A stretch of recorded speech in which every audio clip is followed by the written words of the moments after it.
ଆପଣ ଯୋଉ ଗାଡିରେ ନଉଛନ୍ତି ତାର କିନ୍ତୁ ନମ୍ବର ନାହିଁ। ଆମର ଇଞ୍ଜିନ ନମ୍ବର ନାହିଁ କି?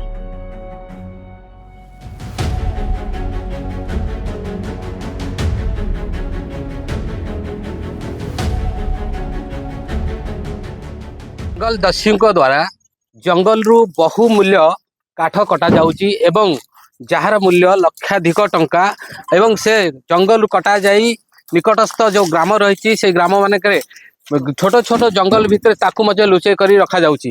ଯାହା ବିଶେଷ ସୂତ୍ରରୁ ଖବର ପାଇ ଆମେ ଆସି ପହଞ୍ଚିଥିଲୁ ଟାଙ୍ଗୀ ଚୌଦ୍ୱାର ଥାନା ଅନ୍ତର୍ଗତ ଯାହା ଟାଙ୍ଗୀ ଥାନା ଅନ୍ତର୍ଗତ ସଫା ବିଟ୍ ହାଉସ୍ ନିକଟରେ ଏବଂ ଦେଖନ୍ତୁ କିଭଳି ଭାବରେ ସଫା ଗ୍ରାମରେ କିଛି ଜଙ୍ଗଲ ରହିଛି। ଜଙ୍ଗଲରୁ ନିଜେ ଫରେଷ୍ଟରଙ୍କ ଉପସ୍ଥିତିରେ କାଠ ଟ୍ରାକ୍ଟରରେ ଲୋଡ୍ କରାଯାଉଛି ଏବଂ ମୁଁ ସହଯୋଗ କହିବି ଯେଭଳି ବି ଦେଖେଇବେ କିଭଳି ମୂଲ୍ୟବାନ ଶାଗୁଆନ କାଠ ଏବଂ କଷି କାଠ ଏଭଳି କାଠ ଗୁଡ଼ିକ ଟ୍ରାକ୍ଟରରେ ଲୋଡ୍ କରାଯାଉଛି।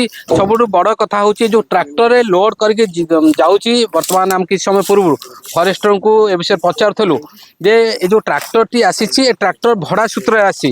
ସବୁଠୁ ବଡ଼ କଥା ହେଉଛି ଯେଉଁ ଟ୍ରାକ୍ଟର ଭଡ଼ାରେ ଆସିଛି ସେ ଟ୍ରାକ୍ଟରର କୌଣସି ନମ୍ବର ନାହିଁ। ନମ୍ବର ବିହୀନ ଟ୍ରାକ୍ଟରରେ ଯେତେବେଳେ ଜଙ୍ଗଲର ବେଆଇନ ଭାବେ ଯେଉଁ କାଠ କଟା ଯାଇଛି ତାକୁ ଲୋଡ୍ କରାଯାଉଛି ଏବଂ ସିଜ୍ କରାଯାଉଛି। ପରବର୍ତ୍ତୀ ସମୟରେ ଟ୍ରାକ୍ଟରକୁ ଭଡ଼ା ଦିଆଯିବ। ଯଦି ସେ ଭଡ଼ାର ବିଲ୍ କିଭଳି କଟାଯିବ କାହା ନାଁରେ ସେ ବିଲ୍ କଟାଯିବ। ଟ୍ରାକ୍ଟର ସେଭଳି କୌଣସି ନମ୍ବର ନାହିଁ। ନମ୍ବର ବିହୀନ ଟ୍ରାକ୍ଟରରେ ଏ କାଠ ଗୁଡ଼ିକ ଲୋଡ୍ କରାଯାଉଛି। ଆମ ସହିତ ସିଧାସଳଖ ଅଛନ୍ତି ଫରେଷ୍ଟର ଅଛନ୍ତି, ଆମେ ସିଧାସଳଖ ତାଙ୍କ ସବୁ ରିଆକ୍ସନ ନେବା କେମିତି କ'ଣ। ସାର୍ କହିବେ ଆପଣ ଏ କାଠ ଗୁଡ଼ିକ ବର୍ତ୍ତମାନ ଜବତ କରୁଛନ୍ତି କେଉଁଠୁ କେଉଁଠୁ ସବୁ କାଠ ଆସିଥିଲା ଏବଂ କୋଉଠୁ ଆସିଥିଲା ଆମର ଇନକ୍ୱାରି କଲେ ଜଣା ପଡିବ। କ'ଣ କ'ଣ କାଠ ରହିଛି ଏ ସବୁ? ଶାଗୁଆନ ପ୍ରାୟ ଶାଗୁଆନ ଆଉ କିଛି କାଠ କହୁଥିଲେ କଷି ଦି ଖଣ୍ଡ ଅଛି। କଷି ଦି ଖଣ୍ଡ ଅଛି। ଟ୍ରାକ୍ଟରରେ ନମ୍ବର ନାହିଁ କିନ୍ତୁ ଟ୍ରାକ୍ଟରରେ ଆପଣ ଲୋଡ୍ କରୁଛନ୍ତି। ଟ୍ରାକ୍ଟର ଭଡ଼ା କେମିତି ଆପଣ ଭଡ଼ା କଥା ପଛ କଥା ବର୍ତ୍ତମାନ ଆମେ ତ ନିଜ ହାତରେ ଦଉ ଡାଇରେକ୍ଟ ଆଉ ଭଡ଼ା କ'ଣ ବର୍ତ୍ତମାନ ଗଭର୍ଣ୍ଣମେଣ୍ଟ ଶୋ କରାଯାଉଛି। ଗଭର୍ଣ୍ଣମେଣ୍ଟ ଶୋ କରିବେ ନାହିଁ, ନିଜ ହାତରୁ ଆପଣ ନିଜ ଯାହା ପକେଟରୁ ଦେଲେ ଏଇଟା ଦିଆଯିବ। ଆଚ୍ଛା ଟ୍ରାକ୍ଟରରେ କିନ୍ତୁ ନମ୍ବର ପ୍ଲେଟ୍ ନାହିଁ କିନ୍ତୁ ଆପଣ ଆମର ଗାଡ଼ିଟାକୁ ଆମେ କେମିତି ସିଜ୍ କରୁ? ଗାଡ଼ି ସିଜ୍ କରିବା କଥା ଆମେ କହୁନୁ। ଆପଣ ଯୋଉ ଗାଡିରେ ନଉଛନ୍ତି ତାର କିନ୍ତୁ ନମ୍ବର ନାହିଁ। ନମ୍ବର ଇଞ୍ଜିନ ନମ୍ବର ନାହିଁ କି? ଇଞ୍ଜିନ ନମ୍ବର ଟଲିଟା ନୂଆ ଆଣିଛି ସେ ନମ୍ବର କରିନି। ଆଚ୍ଛା ଇଞ୍ଜିନ ନମ୍ବର କିନ୍ତୁ ଇଞ୍ଜିନ ସମ୍ମୁଖରେ ବି ନମ୍ବର ନାହିଁ। ସମ୍ମୁଖରେ ନାହିଁ, ସମ୍ମୁଖରେ ନାହିଁ, ନମ୍ବର ନାହିଁ। ଲଗେଇନୁ ଆଉ ସେଇଟା କ'ଣ ଆମର ତ ଗାଡ଼ି ଭଡ଼ା ଦରକାର, ଭଡ଼ା ନବୁ ଆଉ କ'ଣ। ଭଡ଼ା ଆପଣ କୋଉ ନମ୍ବର ବିଲ୍ ଟା କାଟିବେ? ଆମେ ନମ୍ବର ବିଲ୍ କରୁନୁ। ଗାଡ଼ି ଭଡ଼ା କେମିତି ମିଳିବ? ଭଡ଼ା ଆମେ ଡାଇରେକ୍ଟ ହାତରୁ ଦଉଛୁ। ଆପଣ ସେଇଟା ମୁଁ ଏତେ କଥା କହିବେନି, ଯାହା କହିବେ ରେଜର ସାର୍ କହିବେ। ଆପଣ ଯେଭଳି ଶୁଣୁଥିଲେ କି ତାଙ୍କର ଅଥରିଟି ପରମିଶନ ନାହିଁ, ଅଥରିଟି ପରମିଶନ ନାହିଁ। ରେଞ୍ଜର ଅନ୍ୟାନ୍ୟ ଯାହା ଯାହା ତଥ୍ୟ ରହିଛି ତାକୁ ରେଞ୍ଜର ହିଁ ସେ ତଥ୍ୟ ଦେବେ। ସବୁଠୁ ବଡ଼ କଥା ହେଉଛି ଏଇ ସଫା ଗ୍ରାମରେ ଅନେକ ଦିନ ହେବ ଜଙ୍ଗଲରୁ ବହୁ ମୂଲ୍ୟବାନ କାଠ ଚୋରି କରାଯାଉଛି ବା କଟା ଯାଉଛି। ଆସି ଏଇଠାରୁ ହିଁ ଫର୍ଣ୍ଣିଚର କରାଯାଇ ବାହାରକୁ ସପ୍ଲାଏ କରାଯାଉଛି। କିଭଳି ଭାବରେ କେଉଁ କାଗଜ ବଳରେ ବା କେଉଁ ଦସ୍ତାବିଜ ବଳରେ ଏ କାଠ ଗୁଡ଼ିକ ଫର୍ଣ୍ଣିଚର ହେଉଛି ଏବଂ ବାହାରକୁ ସପ୍ଲାଏ ହେଉଛି।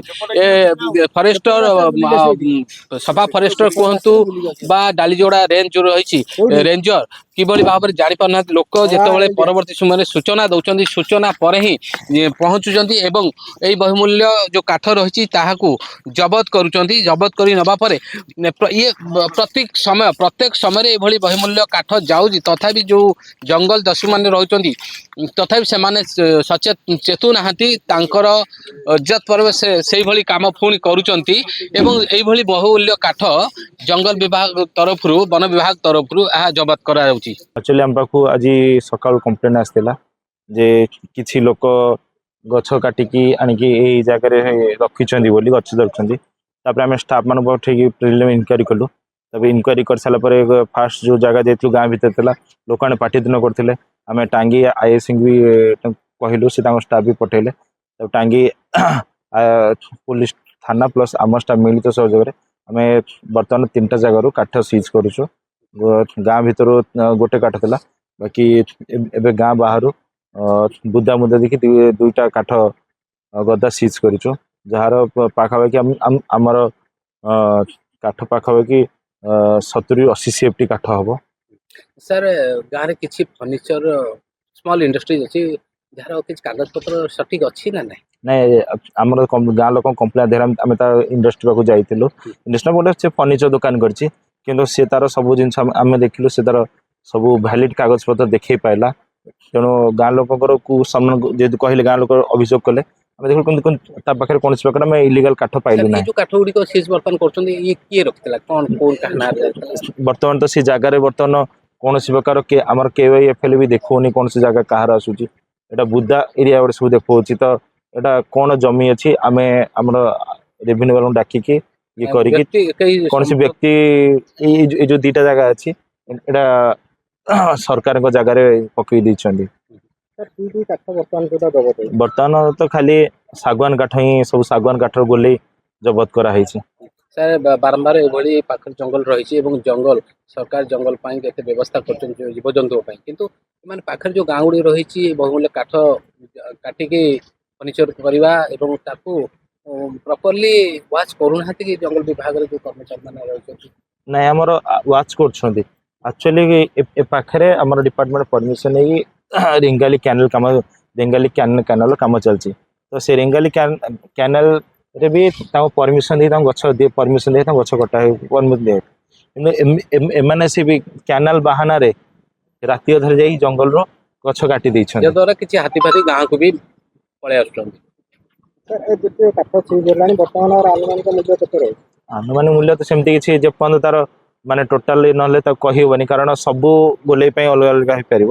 ଆନୁମାନିକ ସେମିତି କିଛି ଆମେ ଆକୁରେଟ ତ ଏବେ କହିପାରିବୁ ନାହିଁ। ନାଇଁ କାହାକୁ ଅଟକୁନି, ଯେହେତୁ ସବୁ ମାନେ ପବ୍ଲିକ ଜାଗା ଆସୁଛି ତ କାହାକୁ ଆମେ ଅଟକ କରିପାରୁନୁ। ତଥାପି ଆମେ ଆମର ବିଶ୍ୱସ୍ତ ଲଗେଇ ସୂଚନା କିଏ ରଖିଛି ତମେ ଡାଟା ନେଉଛୁ, ତାପରେ ତା ନାଁରେ ଆମେ କେସ୍ କରିବୁ। ବର୍ତ୍ତମାନ ଫାଷ୍ଟ ଆମେ UD କେସ୍ କରିବୁ, ତାପରେ ଯଦି ଆକ୍ୟୁଜ ପାଇସାରିଲେ ଆମେ ୱାର ତାକୁ କନଭର୍ଟର ୱାର କରିବୁ।